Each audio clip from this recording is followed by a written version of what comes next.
Hello guys, আজ করবো মৌরলা মাছ দিয়ে গিমা শাক। বেগুন কেটে নিয়েছি, আলু কেটে নিয়েছি, এখানে গিমা শাক ভালোভাবে কেটে ধুয়ে নিয়েছি আর মৌরলা মাছটাও কেটে ভালোভাবে ধুয়ে নিয়েছি। কড়াই সর্ষের তেল দিয়ে দিয়েছি মাছ ভাজার জন্য। মাছে লবণ হলুদ মাখিয়ে নিচ্ছি। এবার মাছটা ভালোভাবে ভেজে তুলে রাখবো। কারা কারা এই মাছটা খেতে ভালোবাসো অবশ্যই কমেন্ট করে জানিও। আর মাছ ভেজে তুলে নিয়ে সেই তেলেই দিয়ে দিয়েছি পেঁয়াজ কুচি, তারপর দিয়ে দিয়েছি 5 ফোড়ন, তারপর দিয়ে দিলাম রসুন বাটা। মাঝখানে অল্প চিনি দিয়েছি, স্কিপ করেছি, তোমরা দিয়ে দিও। তারপরে কেটে রাখা আলু, লঙ্কা কুচি আর আদা বাটা দিয়ে দিলাম।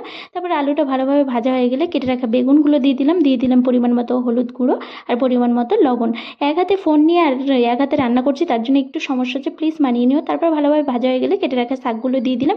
শাকগুলো দিয়ে এবার ভালোভাবে ভেজে নেবো। শাকগুলো ভাজা হয়ে গেলে তারপর দিয়ে দেবো ভেজে রাখা মাছ আর অল্প জল, যাতে সবজি আর মাছটা ভালোভাবে একসাথে মিশে যায়। তারপর নামানোর আগে অল্প জিরে গুঁড়ো দিয়ে নামিয়ে নিলে রেডি গিমা শাকের তরকারি।